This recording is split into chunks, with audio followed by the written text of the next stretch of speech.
Pencabutan status pemberlakuan pembatasan kegiatan masyarakat atau PPKM diyakini dapat meningkatkan konsumsi masyarakat dan juga bisa mempercepat pemulihan ekonomi, terutama pada sektor retail. Namun pencabutan PPKM ini juga berpotensi meningkatkan resiko penyebaran COVID-19.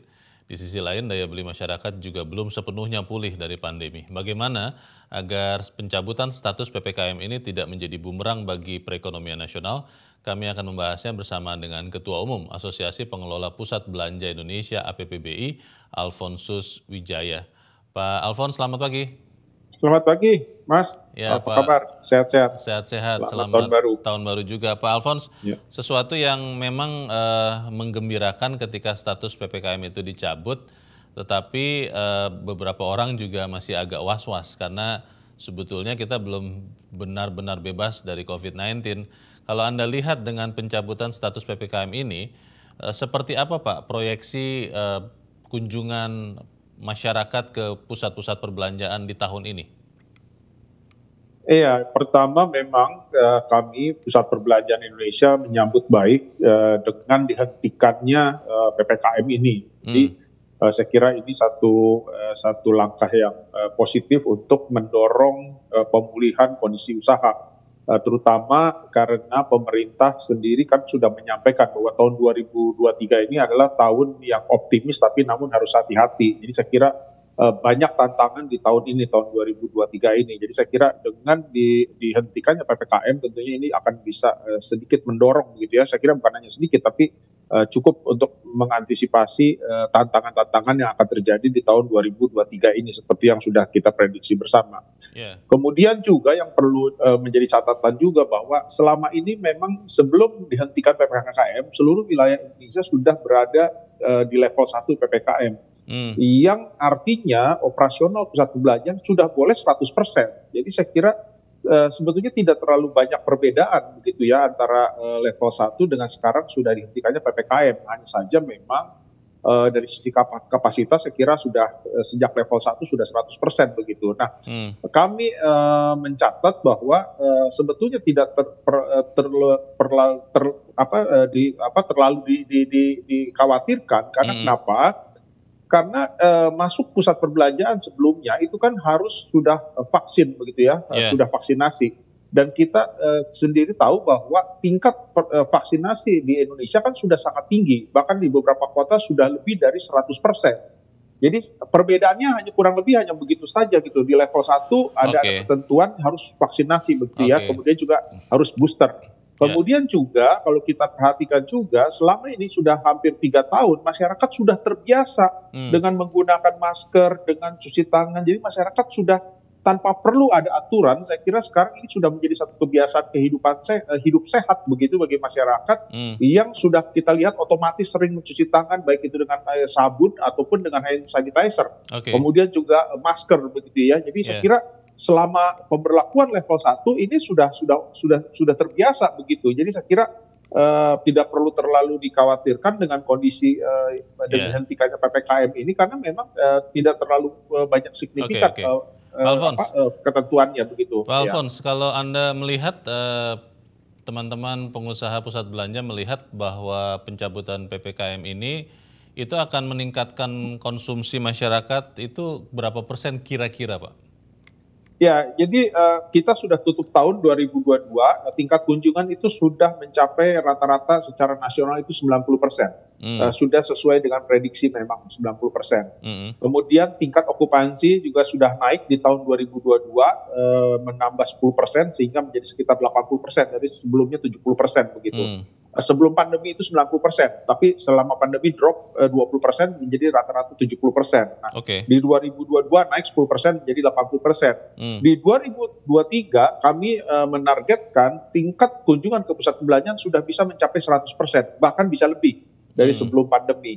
Kemudian tingkat okupansi pun akan kembali menjadi 90%, yaitu seperti sebelum pandemi begitu ya. Jadi saya rasa ini yang akan terjadi di 2023. Nah, dengan dihentikannya PPKM ini akan mempercepat akan mempercepat pencapaian tadi tingkat kunjungan 100% dan juga tingkat okupansi 90%. Ini akan mempercepat.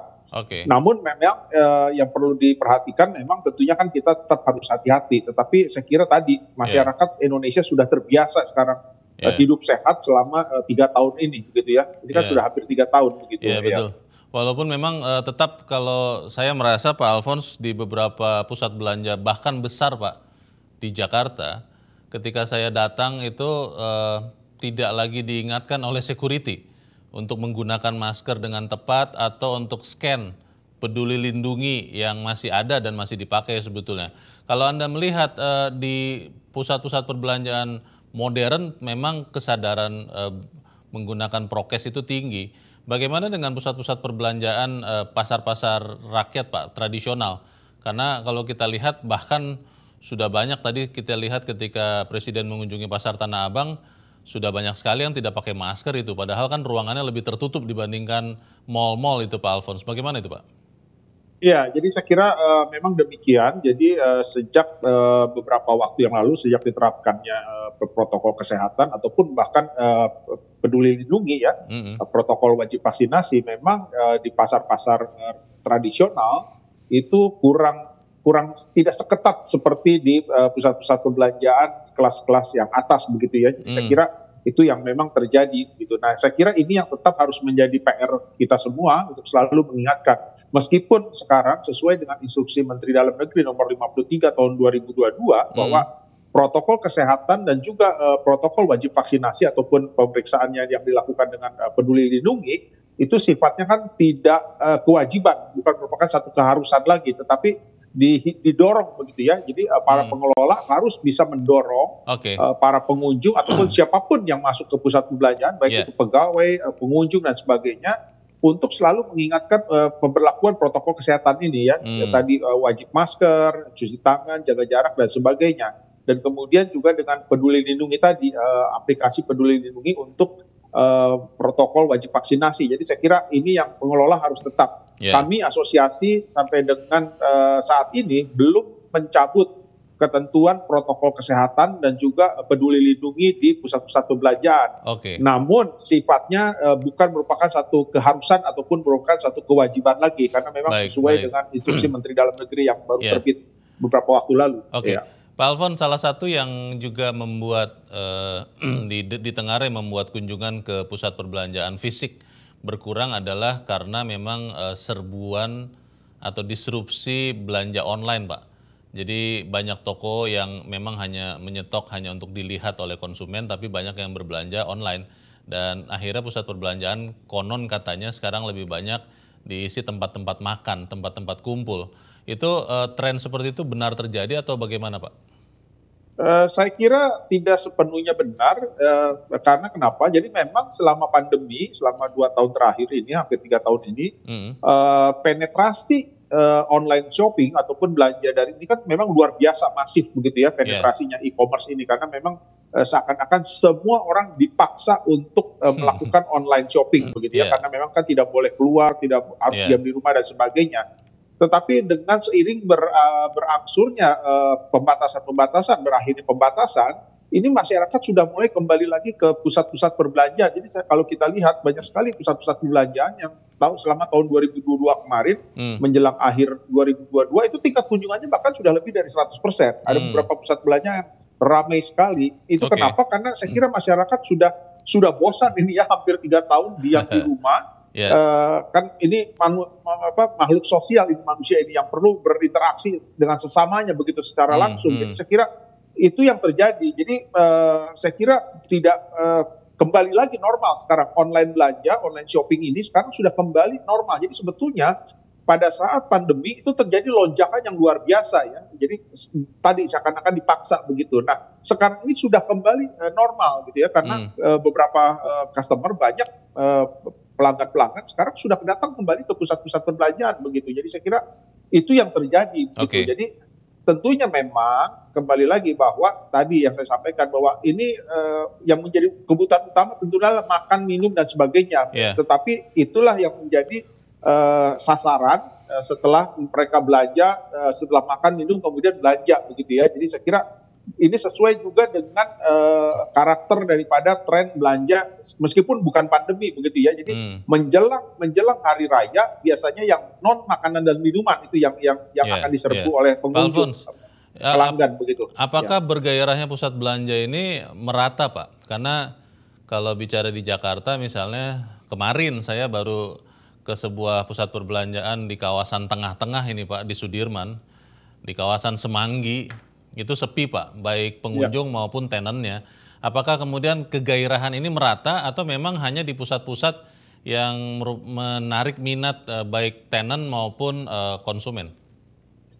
Ya, saya kira memang benar, tidak bisa dipungkiri bahwa ada beberapa pusat perbelanjaan yang masih sepi begitu ya, bahkan sepi sekali begitu. Jadi itu yang terjadi. Tetapi ini bukan akibat daripada pandemi ataupun pasca pandemi begitu ya. Ini lebih karena terjadi perubahan tren daripada masyarakat, tren belanja masyarakat yang mana tidak bisa direspon oleh pusat-pusat perbelanjaan ini. Jadi ataupun mereka terlambat merespon perubahan-perubahan. Jadi memang bertepatan saja dengan kondisi pandemi, bukan karena pandeminya ya? Ya, pandemi itu hanya sebagai trigger begitu ya, menjadi sebagai trigger. Tetapi yang terjadi adalah perubahan tren belanja begitu, perubahan daripada masyarakat. Nah ini yang mereka terlambat merespon begitu ya, atau bahkan mungkin tidak memiliki kemampuan untuk merespon ini, sehingga akhirnya pusat perbelanjaannya ditinggalkan oleh pelanggannya. Pelanggan-pelanggan ini memilih pusat-pusat perbelanjaan yang bisa menyediakan berbagai macam fasilitas untuk tadi berinteraksi secara sosial tadi begitu, saya kira itu yang terjadi. Ya. Dengan menjelang berakhirnya pandemi COVID, kita harapkan itu ya terjadi. Bagaimana pusat perbelanjaan hidup berdampingan dalam tanda petik dengan cara belanja daring atau online dan juga berdampingan dengan COVID yang memang tidak akan pernah hilang. Tapi kita harus hidup dengan hati-hati bersama COVID ini, Pak. Ya, saya kira ada dua hal. Yang pertama tentunya dari sisi kesehatannya tadi. Kalau dari sisi kesehatan, saya kira pusat perbelanjaan yang cukup siap begitu ya. Bahkan sebelum dihentikan PPKM, saya kira pusat perbelanjaan adalah satu-satunya fasilitas publik, fasilitas masyarakat yang masih konsisten menerapkan protokol kesehatan dan protokol wajib vaksinasi dibandingkan dengan fasilitas masyarakat yang lain seperti transportasi dan sebagainya kan sudah bebas sama sekali. Tetapi pusat perbelanjaan sampai dengan saat ini masih tetap memberlakukan hal tersebut. Saya kira itu satu. Kedua, online ini bukan sebagai ancaman. Jadi pusat perbelanjaan, pengelola harus melihat online ini bukan sebagai ancaman, tetapi ini adalah sebagai salah satu channel untuk berjualan gitu ya, salah satu channel. Jika masyarakat membutuhkan situasinya, kondisinya memerlukan untuk online, sehingga ya silakan saja masyarakat customer melakukan online. Tetapi kembali lagi, pusat perbelanjaannya sendiri itu kan sebetulnya DNA-nya itu adalah offline begitu. Jadi pusat perbelanjaan harus bisa memposisikan diri sebagai offline gitu, memberikan berbagai macam fasilitas tadi ya, terutama untuk fasilitas-fasilitas berinteraksi. Jadi masyarakat kalau mau berinteraksi dengan sesamanya itu kan di mana yang bukan online itu kan ya di pusat perbelanjaan kan gitu. Tidak mungkin masyarakat berinteraksi misalkan di stasiun, di rumah sakit. Saya kira tidak demikian begitu ya. Salah satunya adalah di pusat perbelanjaan. Jadi saya kira online bukan ancaman saya kira bagi pusat perbelanjaan. Online itu hanya sebagai salah satu pilihan channel bagi masyarakat untuk berbelanja begitu ya. Tetapi yang penting adalah pusat perbelanjaannya sendiri bagaimana bisa memberikan berbagai macam fasilitas-fasilitas yang fungsinya tadi offline tadi. Jangan bertarung justru kalau menurut saya. Kalau bertarung ya pasti kalah. Karena kan online itu kan memang sudah dibangun, didesain memang marketplace itu untuk online. Sedangkan pusat perbelanjaan itu kan didesain, dibangun, ya jelas-jelas DNA-nya itu kan offline begitu. Jadi saya kira justru fungsi offline-nya itu yang harus diperkuat begitu ya. Fungsi offline ini bisa diperkuat dengan dua cara, yaitu dengan konsep daripada gedungnya dan juga dengan tenancy mix begitu ya, tenancy mix di pusat perbelanjaan yang bisa membangkitkan experience, membangkitkan journey, di mana itu tidak bisa disiapkan atau tidak bisa diberikan oleh online gitu. Iya, jadi experience ini yang harus bisa diberikan oleh pusat belanja gitu. Jadi kalau kita lihat beberapa pusat belanja yang sepi itu mereka tidak bisa memberikan fasilitas experience tadi, journey tadi, tidak ada, sehingga ditinggalkan oleh para pengunjungnya begitu. Sebagai kodratnya manusia makhluk sosial, jadi ingin bertemu dengan orang secara fisik.